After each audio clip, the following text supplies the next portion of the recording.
forme tjetër, në mënyrë që të konstituohet kuvendi, pra synimi është konstituimi i kuvendit e jo bllokimi, gjykata kushtetuese ka parapaçë cila do prej këtyre formave të votimit mund të përdoret. Gjithashtu në pajtim edhe me Këshillën e Presidentes, sepse siç e dini në fillim kur ka filluar kjo seancë konstituive me datën 15 prill, kishim një pengesë tek votimi i raportit për verifikimin e mandateve. Përgjigjja e Presidentes në kërkesën e kryesuesit të kuvendit, pra se si procedohet tutje, ka qenë që si deputet, si kuvend, është në përgjegjësinë e deputetëve që gjejnë rrugë përpara për zhbllokim të situatës, e jo të shohin se si mund bllokohet. Në kuadër të kësaj, pra letra e Presidentes, përgjigjja e saj, aktgjykimi i gjykatës kushtetuese e vitit 2014, rregullorja e punës së kuvendit, pra në 61 paragrafi 4, që parasheh që në seanca plenare mund të ketë edhe votim të fshet, ne kemi propozuar sot si rrugdalje këtë format të votimit në mënyrë që të mundsohet ecja tutje dhe konstituimi i kuvendit, por e pat që ishin PDK, LDK, AK dhe lista serbe që bllokuan. Pra, ata ende pa e dëgjuar, sepse dëgjova këtu që parafolësit thanë se u kundërshtua dhe njëherë Albulin Haxhiu. Ende pa e dëgjuar kandidatin vendosën pra që të dalin kundër. Unë besoj që zotëri Glaukën Jufca do ta propozonte përsëri Albulin Haxhiun, por parimisht opozita janë kundër ende pa u propozu kandidati. Pra këtu shihet që kemi të bëjmë me blokad të procesit e jo domosdoshmë me emra të përvetshëm siç ata po pretendojnë. Pra, kemi provu gjithë shka që është e mundur. Kemi ftu edhe sot në takim. Kryeministri Kurti ka ftu 2 kryetarët e partive tjera opozitare, pra që janë më të mëdhajet me radhë, si pas ulëseve në kuvend, për konsultime, ashtu siç është kërkuar nga gjithë, sepse duhet gjejmë një rrugë përpara, dhe keni pa që LDK s'ka ardhur fare në takim, bile menzi s'kan pritur që të përgjigjen kundër, pra shihet qartë që s'ka vullnet që të zgjidhet blokada, pra që të zhbllokohet procesi, ndërka që PDK kanë ardhur në takim, por e kanë përsëritur argumentin që pozita e nënkryetarit u takon atyre me kushtetutë, u garanton kushtetuta dhe s'kan çfarë të diskutojnë. Pra këto janë fjalët dhe ky është argumenti që edhe ne po e përdorim. E njëjta qëndron për kryetarin. Pra, kryetari, pozita e kryetarit i takon fituesit të zgjedhjeve për ta propozuar dhe nuk do duhet të ishte pjesë e diskutimit. E njëjta gjë vlen edhe për nënkryetaret. Është po i njëjti nen i kushtetutës, është neni 67 që flet për kryetarët dhe nënkryetaret. Pra në të njëjtin nen funksioni është i njëjtë. Pra në funksion janë të njëjtë, nuk ka fare dallim pozita e kryetarit me nënkryetaret sa i përket funksionit dhe përfaqësimit politik. Dallimi i vetëm në kushtetutë është hierarkia. Pozita e kryetarit është më lart, nënkryetaret janë në rast se mungon kryetari. Tani mund të marrim edhe pyetje. Partitë opozitare, PDK-ja, LDK-ja, OAK-ja edhe lista serbe ishin kundër votimit të fshehtë. Ato ishin pro votimit të hapur, megjithatë. Ato ishin pro një votimi transparent. Bazuar në çfarë? Sepse ne kemi pa që në çdo votim hapur kanë votuar kundër. Çfarë kemi të bëjmë, vetëm nëse mund të përgjigjem. Çfarë kemi të bëjmë? Sa pyetje? Jo, kjo ishte një hyrje. Kështu, tash me që ju e propozut një votim të fshehtë që të bëhet brenda seancës konstituive, në mënyrë që me ju jap zgjidhje këtij problemi, a i bie kjo që ju si lëvizjeve të vendosje keni pas ndonjë dakordim me ndonjë deputet tjetër të partive në opozitë, cilët nuk kanë dashur që të votojnë publikisht, do të mos vihet vot atyre. Tentativa jonë, pra propozimet tona janë gjithnjë në shërbim të respektimit të kushtetutës, që të konstituohet kuvendi.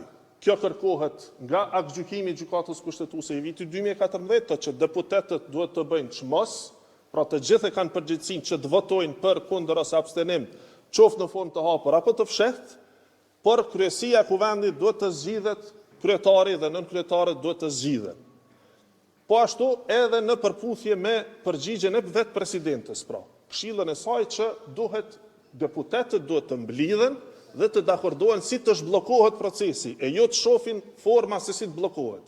Pra përgjigja jonë, propozimi jonë është në kuadër të kësaj kornize. Të zhbllokohet procesi, gjejmë mënyra si të lëvizim përpara.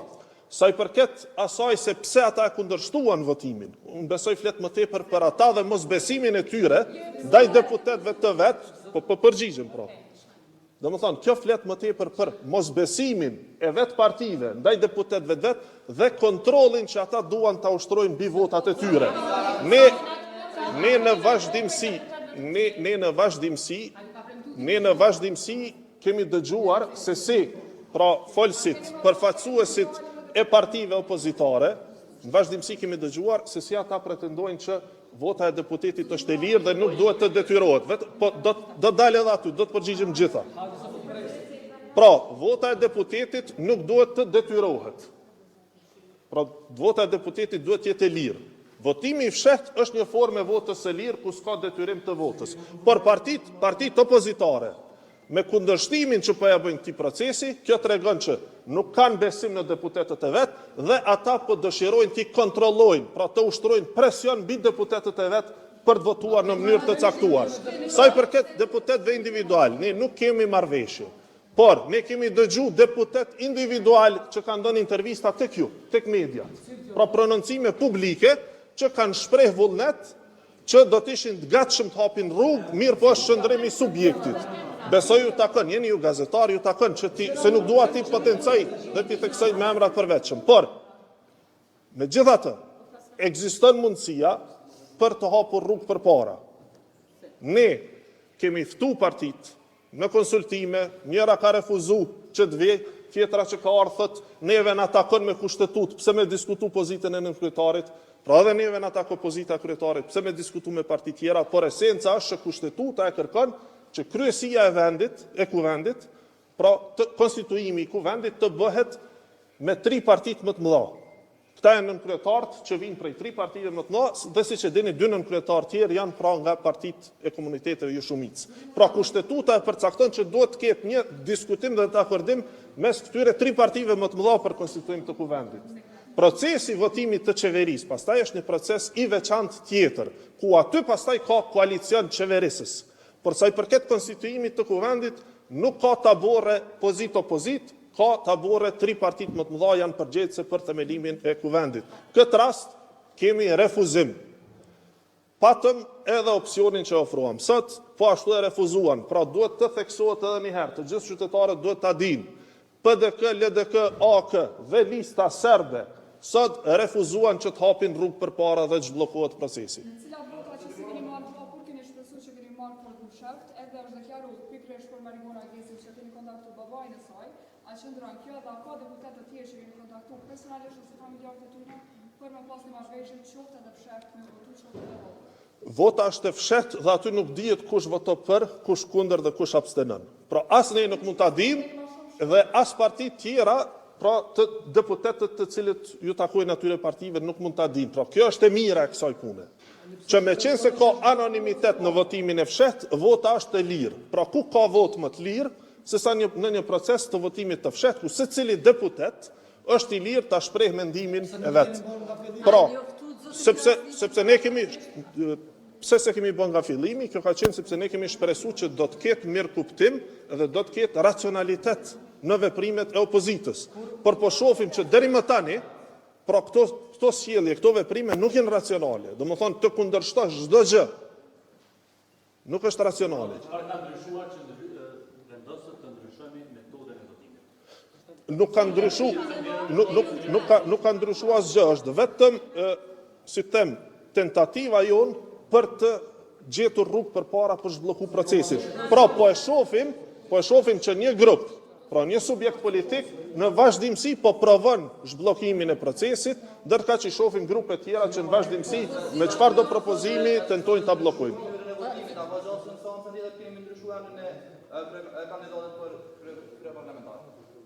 Unë besoj që Glau Konjufca është tashmë etabluar si propozues stabil edhe nuk e ndryshon propozimin.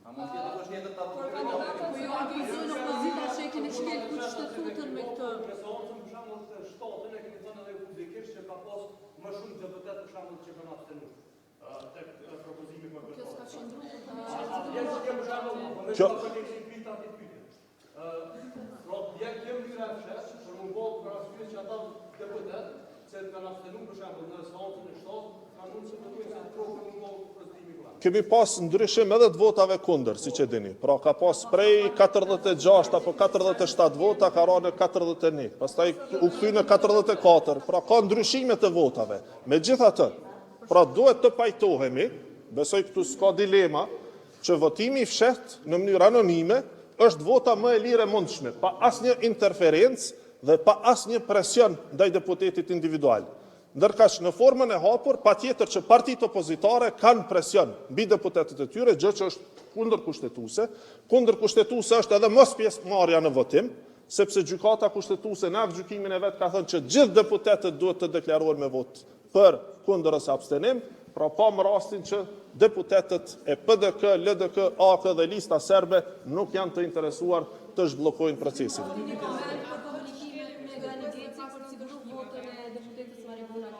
Është qujtë prej deputetëve të vetëvendosjes mizogjeni dhe seksiste që s'po pranohet Albulena Haxhiu si deputete dhe gruere për krye parlamentare. A është e kësaj natyre dhe me thirr babajnë në deputete me kërku votën e saj? Unë nuk mund të flas në lidhje me diskutimet apo komentet që janë bërë, sa i përket kandidatës tonë për kryetare, pra zonjës Haxhiu, besoj që komentet në përgjithësi që kanë qenë, nuk kanë qenë për cilësinë e punës së saj, por kanë qenë kryesisht që është përçarse, zhërmshme, edhe epitete tjera shumë më të rënda që nuk doja ti përsërisja.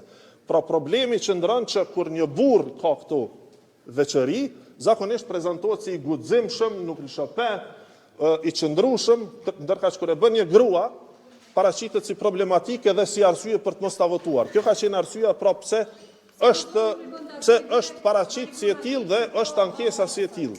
Pra, Albulena Haxhiu është gruaja më e votuar në këtë zgjedhje dhe ne e kemi propozuar si kandidate sepse konsiderojmë që përfaqëson më së miri vlerat e lëvizjes vetëvendosje, grupit parlamentar ton.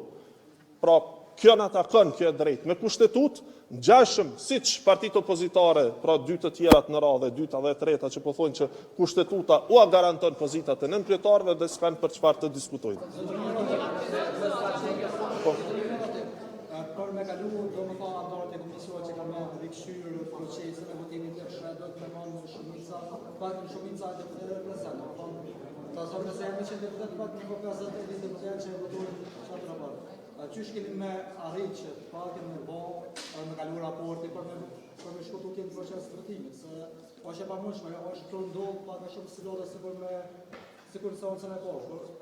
Pikërisht, pajtohen. Do të thonë, problemin që kemi është që deputetët, ngjajshëm sikur në fillim të seancës, kur ishte për votim raporti për verifikim të mandateve, që fillimisht votuan kundër, pastaj refuzonin të merrnin pjesë, duhet të ndryshojnë qëndrim, pra të gjithë të bëhen pjesë e konstituimit të kuvendit, sepse ky është obligim kushtetues. Nuk i takon obligimi vetëm partisë fituese që ta konstituojë kuvendin. Sepse për ndryshe, po të ishte vetëm obligimi partisë fituese, edhe 5 nënkryetarët do t'i takonin partisë fituese. Por kushtetuta e ka rregullu, ka thonë që partisë fituese i takon kryetari dhe një nënkryetar, ndërkaq nënkryetarët tjerë u takojnë partive tjera. Pra këtë e thot kushtetuta dhe në këtë formë është detyrimi gjithë deputetët të marrin pjesë në votim dhe të sigurohemi se kemi konstituim të kuvendit.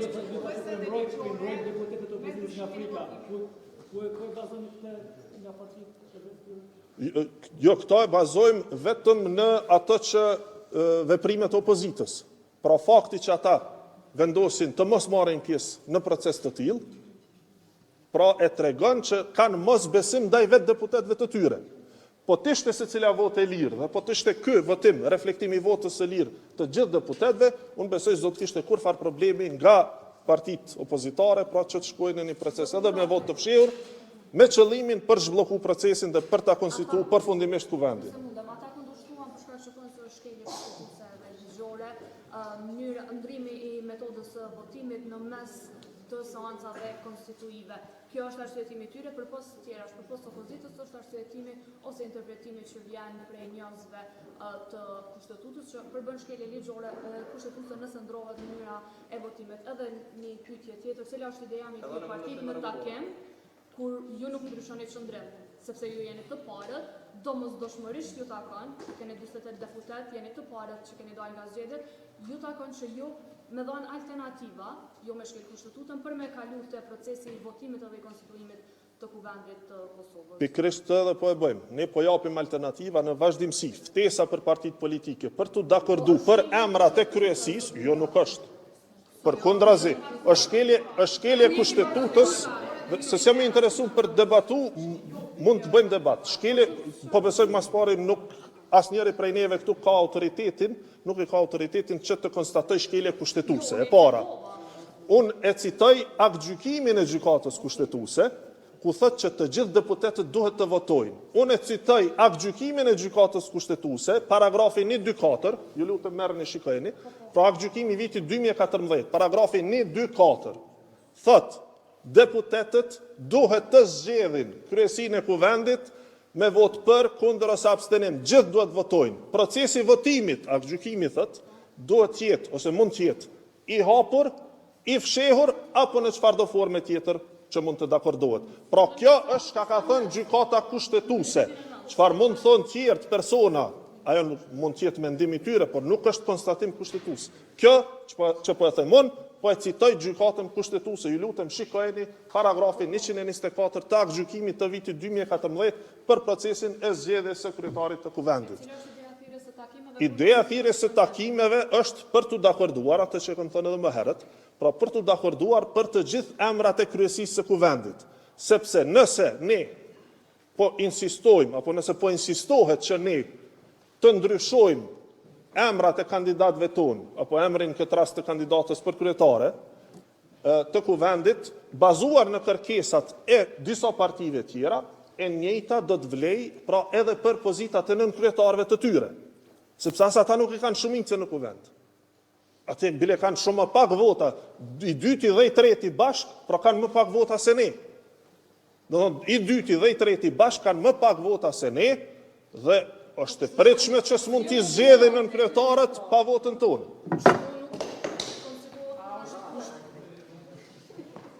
Pjesë. Prandaj, çka ne kemi insistu, edhe çka ne kemi provu, kemi tentu të bëjmë me këtë thirrje, është që të ketë një dakordim politik për gjithë emrat, pra të mos i kontestohet askuj e drejta kushtetuese. E drejta kushtetuese në këtë rast është të propozohet kryetari dhe një nënkryetar nga fituesi, dy nënkryetar tjerë nga partia e dytë dhe e tretë përkatësisht, dhe dy nënkryetar tjerë nga partitë komunitetet jo shumicë. Në këtë aspekt, sepse ky është vendimi yni, pra këtë vendim kemi marrë ne si propozim, ky vendim na takon neve me kushtetut dhe nuk i takon as partisë dytë, as tretë, as katërtës e madje as juve. Në gjashëm edhe ne mund të kërkojmë pastaj që deputet caktuar të tyre të mos bëhen nënkryetar, edhe të bllokohet procesi. Jo, po prandaj ne po dëshirojmë ta përdorim parimin e njëjtë. Opozita po kërkon parime të ndryshme, standarde të dyfishta. Opozita po thot, për kandidatin e juaj ne përzihemi, për kandidatët tonë mos u përzini. Ne po thojmë, hajde s'po përzimi asnjëri tjetrit. Po dakordohemi për emrat dhe dalin në votim. Pra, secili çysh e parashek kushtetuta, del kryetari votohet, dalin pastaj nënkryetarët, votohen edhe ata, edhe zgjidhet problemi. Opozita nuk po thot se kërkon votën e vetëvendosjes për nënkryetarët. Nuk ka thënë asnjëherë s'po. Pse po kërcënoni apo po kushtzoni në anën tjetër? Ne nuk po kushtzojmë, përkundrazi. Ne nuk po kërcënojmë, as nuk po kushtzojmë, përkundrazi. Ne jemi të interesuar të mos shkojmë në atë skenar. Ne po themi që me vepru që shpo kërko opozita, blokohemi pafundësisht. Ne po themi nëse veprohet që shpo kërkojmë ne, sot do ta kishim kuvendin e konstituar. Me 15 prill do ta kishim kuvendin e konstituar. Me pas vepru që shpo thojmë ne. Por me ndëgju opozitën, po e shofim që tash është data 1 maj, pra shkoj gjysmë muaji, pa kuvend të konstituar. Edhe e pam se cilat janë pra partitë bllokuese, po e ritheksoj edhe një herë për fund, PDK, LDK, AK dhe lista serbe sot vazhduan bllokimin e kuvendit dhe u pa më qartë se kurrëherë. Faleminderit shumë.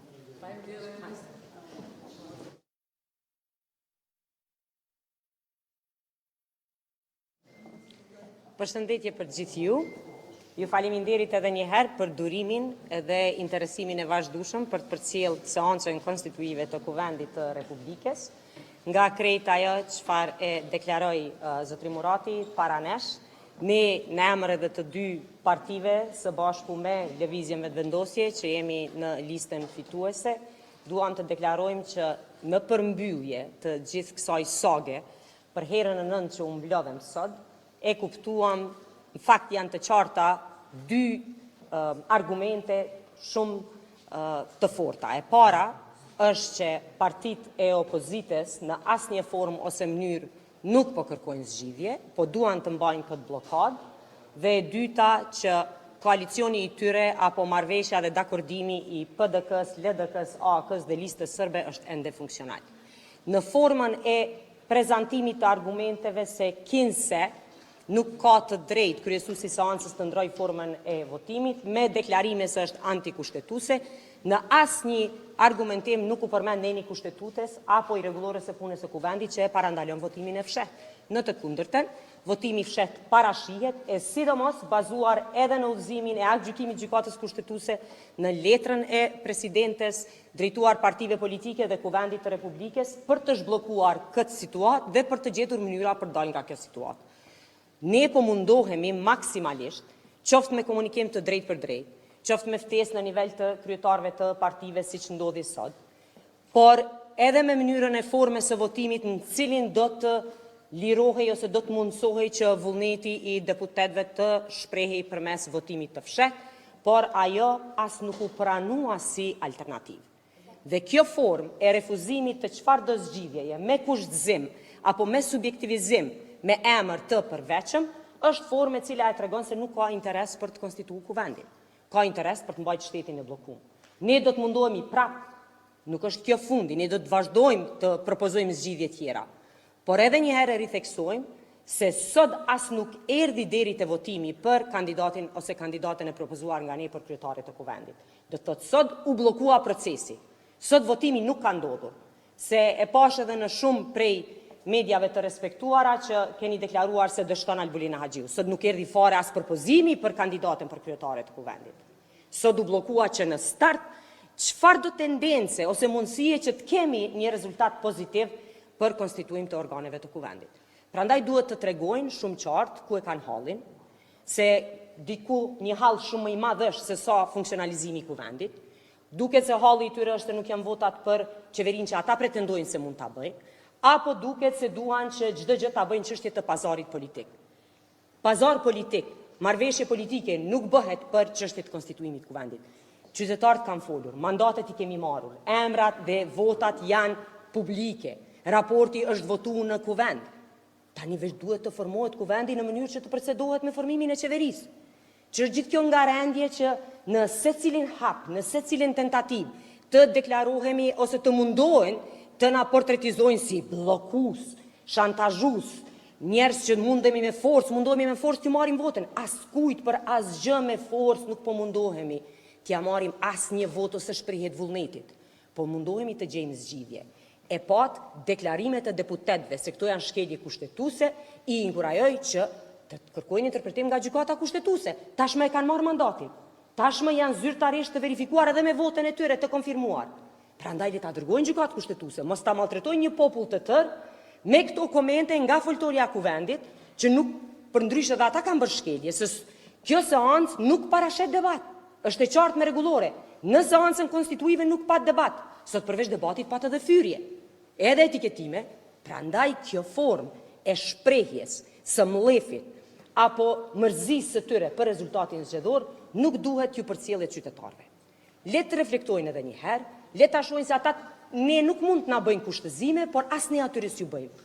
Të formojmë kuvendin dhe pastaj vazhdon procesi për qeverinë, i cili është saktësisht i precizuar. Ja kisha përcjell fjalën edhe kolegut tim nga Guxo, zotëri Faton Peci, dhe pastaj i pranë deputetit që mundet me u votu në këtë mënyrë që e propozon sot, se pas 9 seanca ose 7 seanca ku provohet me u votu. Okej, një deklarim shkurt para se të përgjigjemi pyetjes.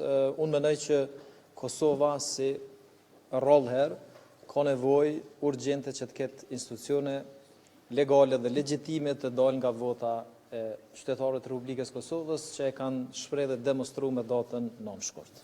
Funksion të kësaj ne vazhdimisht jemi shumë racional, edhe me mirësi po kërkojmë që thjesht ata të reflektojnë për shkak se konstituimi i kuvendit nuk është çështja e kompromisit ose një marrëveshje politike. Marrëveshja politike do të vije atëherë kur ne ta kemi Kuvendin e Republikës Kosovës të konstituuar. Në funksion kësaj ne jemi të vetëdijshëm edhe për numrat, e shumë përfolur se cilët janë ata, por megjithatë edhe një herë po e përsëris. Gjithë ata që dëshirojnë që koalicioni vetëvendosje, guxo dhe alternativa të mos qeverisë me vendin, e që janë partitë aktuale opozitare, le të krijojnë këtë mundësi duke mundësuar votimin e kryetarit të kuvendit edhe të nënkryetarëve. Çështja e dytë, unë besoj që edhe sot është përfaq para qytetarëve, para jush, që ekziston një koalicion që edhe gjatë fushatës zgjedhore unë e kam parashiku, i ashtu quajtëri koalicioni Plas. PDK, LDK, AAK dhe Lista Srpska. Ekziston ky koalicion. Kanë vështirësi sipas gjitha gjasave për me mujt me pa ose projektu veten si mandatar të qeverisë së ardhshme, por megjithatë kjo është përfaqën këtë seancë. Çështja tjetër, në vazhdim asaj që kolegja Zonja Kusari e potencoi, është shumë e qartë. Gjithë ata që pretendojnë që kjo seancë përbën thyre të rregullave të rregullores të kuvendit edhe të gjykatës kushtetuese, ne nuk jemi ata që e bëjmë një interpretim të tillë, edhe nuk kemi autoritetin që vendos nëse ka ose nuk ka. Personalisht për bindjen time, mendoj që aktgjykimi i gjykatës kushtetuese i vitit 2014 ka precizuar se shkelje kushtetuese është deputet të zgjedhur dhe të betuar, të cilët refuzojnë që të marrin pjesë në proces të votimit. Për mu personalisht, partitë opozitare, PDK, LDK, AAK dhe Lista Srpska sot kanë bërë shkelje kushtetuese, por sido që tjetë, me qenë se ne tash e kemi dhënë betimin dhe gjithë deputet janë deputet në kuptimin fuqi plot dhe të mandatit që ata posedojnë, leti drejtohen gjykatës kushtetuese dhe kjo mund të jetë njëra nga rrugë zgjedhjet për shumë alternativave tjera. Mimoz përgjigjëm pyetjen. Okay. Në fakt ne donim që si proces i cili po shihet se po përcjellet me shumë presion, të lirojmë ose të ofrojmë mundësinë që ai proces të kalojë në një format tjetër, i cili gjithmonë është që tregon vullnetin e drejt për drejt të deputetëve. Ka deputet të ndryshëm që kanë deklaruar, po them edhe një herë, jo drejt për drejt, po që kanë deklaruar që janë të interesuar të gjejnë zgjidhje që të zhbllokohet situata, prandaj e kanë formën më të mirë të mundshme, përderisa janë drejtuesit e partive që deklarojnë në vazhdimsi deklarata që shkojnë konform frymës bllokuese, jo zhbllokuese. Prandaj kjo do ishte forma më e mirë të shohim se me të vërtetë është vullneti të gjithëve, të shihet për qëndruar në këtë situatë apo ka ndonjë bindje tjetër. Po prap po e them, sot u votu kundër procesit. Kandidati as nuk u propozua ende. Domethënë, ata janë kundër me frikën e tyre se mund t'ju ndodhë diçka që ata nuk e kanë kontroll. Nëse janë aq të bindur se kandidatja e propozuar nga lëvizja vetëvendosje nuk kalon, pse atëherë nuk e votuan procesin? Ose nëse janë të bindur se është shkelje kushtetuese, pse nuk qëndruan në sallë dhe pastaj ta dërgojnë në gjykatë kushtetuese procesin? Asnjërin as tjetrën u bën edhe prokurorë dhe gjykatës vet. Morën edhe verdiktin që kjo është shkelje, morën verdiktin për të gjitha që e papranueshme është zonja Haxhiu ende pa u prezantuar sot kandidatja dhe ikën.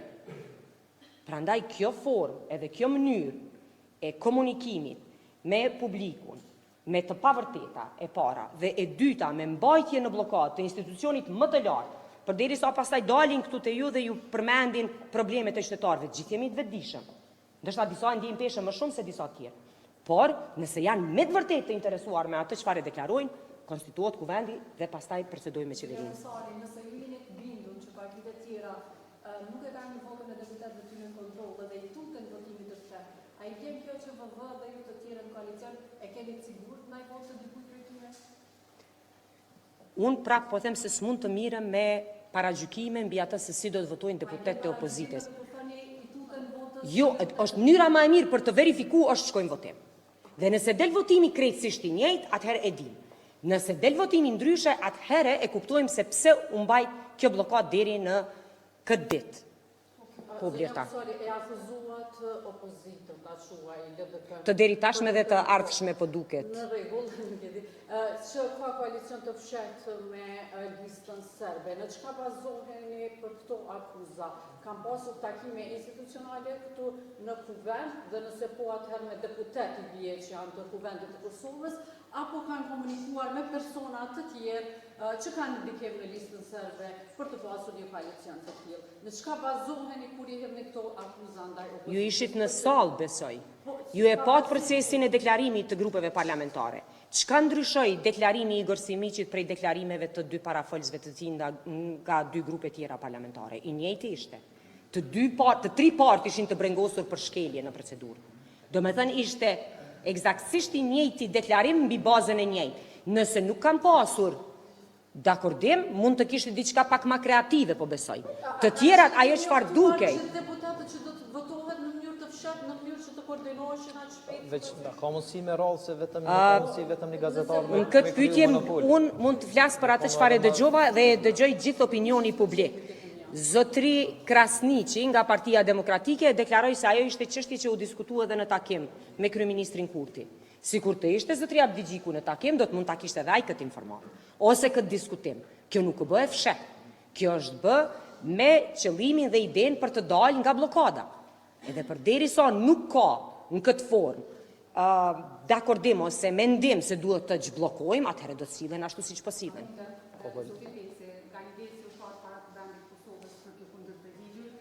Ka thonë se nuk ka dërgu asë një SMS juve, përveç kësaj, a ka thonë se ka një ministrinë e policisë, ka prut disa dokumente të cilët thotaj që ju e kina anashkalu dhe bëhet fjallë për uzurpim disa tokave dhe se zoti Peci po tentojnë me përqa vëzën Peci. Për çka bëhet fjallë? E para nuk mendoj që është tema kryesore që prekupon qytetarin e Kosovës. Marigona Veci është deputete e këtij vendi të Kosovës. Tash apo flet për Marigonën apo për Ganian. E para nuk mendoj që është, po më lejo të jap përgjigje. E para nuk mendoj që është prekupimi kryesor i qytetarëve çështja e komunikimit të një personi fizik që nuk ka asnjë mandat. E dyta, unë u përgjigja në pyetjen që ju mashtruat, për shkak të respektit që vazhdimisht ndona para gazetarëve për me dhënë opinionet dhe vlerësimet e mia. Mes tjera unë thash që nuk është kulturë e mirë politike që komunikimet biseda telefonike të nxjerrën jashtë dhe të nxjerrën nga konteksti edhe tentohet që të krijohet një opinion i tillë. E treta, unë në hyrje thash, ka nga ata që janë akter politik, po që nuk i nxjerrin SMS-at jashtë. Edhe e katërta, jo vetëm çështjen që po tash po më kujtohet që e ka adresuar Gani Geci, po krejt qytetarët e Kosovës që dërgojnë ankesa për çështje të uzurpimeve, edhe çfarë do lloji që vlerësohet që nuk është në interes publik, unë e adresoj. Po adresimin tek akterët dhe tek përgjegjësit, kjo nuk nënkupton që do thotë unë duhet më dhoni llogari një personi fizik.